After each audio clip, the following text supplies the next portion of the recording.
George Washington is elected President of the Constitutional Convention, and when you look at that term President of the Constitutional Convention, that's one of the reasons they went with that term um, for the President of the United States. It was a term that they were used to at the convention, and so they went ahead and went with that. James Madison is considered the father of our Constitution. James Madison is the only founder or framer of the Constitution, those two words are interchangeable, that attended every single meeting. He was there from start to finish, and he kept word-for-word notes of every meeting. These meetings would be in secret, and the notes that he published, or the notes that he took, were not published until after his death. We have two plans that we need to talk about. The first one is the Virginia Plan, and we talked about most of these gentlemen realized when they got there that the Articles were a complete disaster, and one of those was James Madison. James Madison attends this meeting, and he's really the one that calls for this meeting, and he shows up with a plan already in hand. So Edmund Randolph is the one who submits it, but the Virginia Plan is in large part done by George Washington and James Madison. And how they wanted to change the government was, instead of having the one branch, they wanted to create three branches of government. They wanted a bicameral legislature, which means we're going to have two houses. But they wanted both of those houses based on population.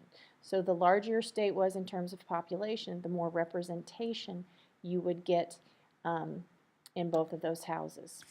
The powers that were going to be given to the national government were the power to tax, the power to enforce laws, and the power to regulate interstate trade. These were three of the main problems under the Articles of Confederation. So with this new plan, they were going to take care of all three of those problems and give the power to the national government to do all three of those things.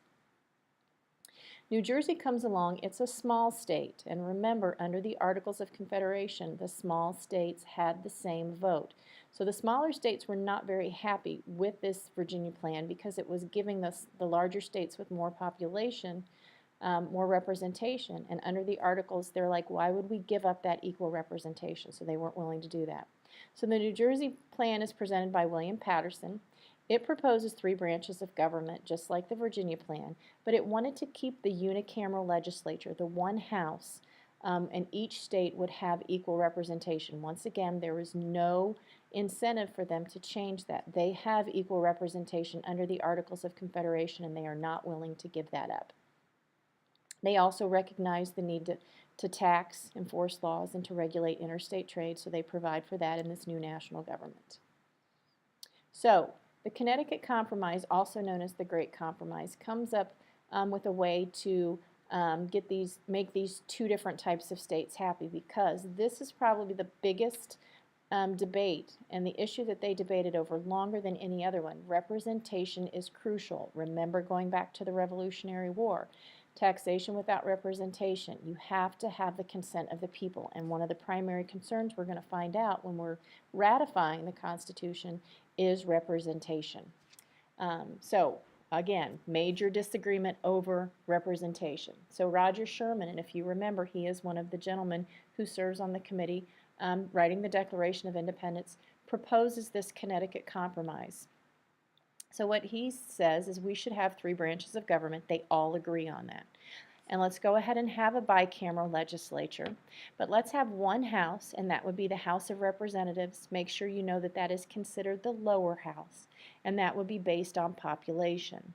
The Senate, which is going to be the upper house, would have equal representation. So each state would get 2 votes in the Senate. So that would look very much like the Congress that they were used to.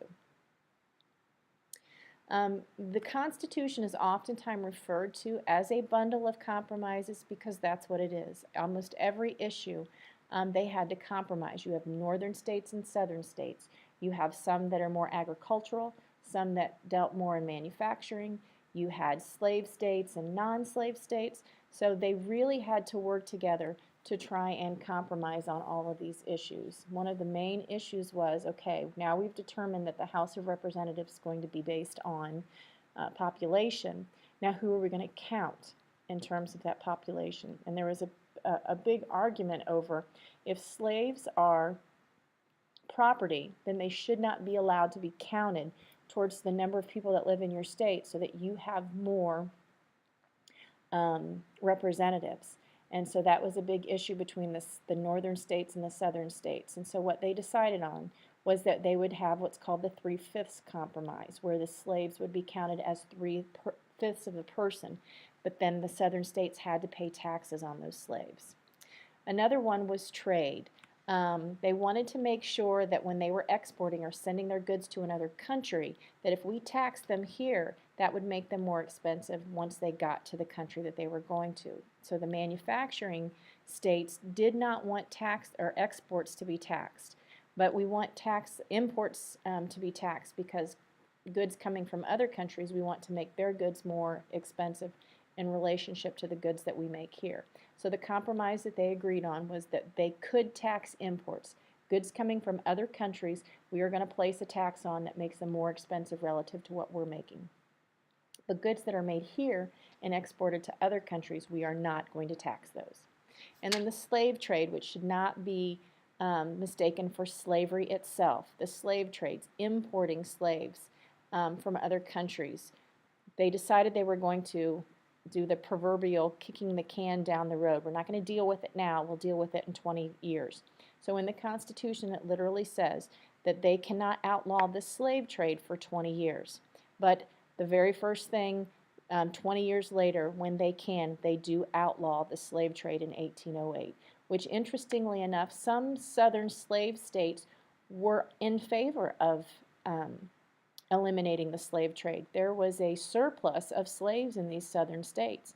So instead of continually bringing them in from another country, it's actually like another good.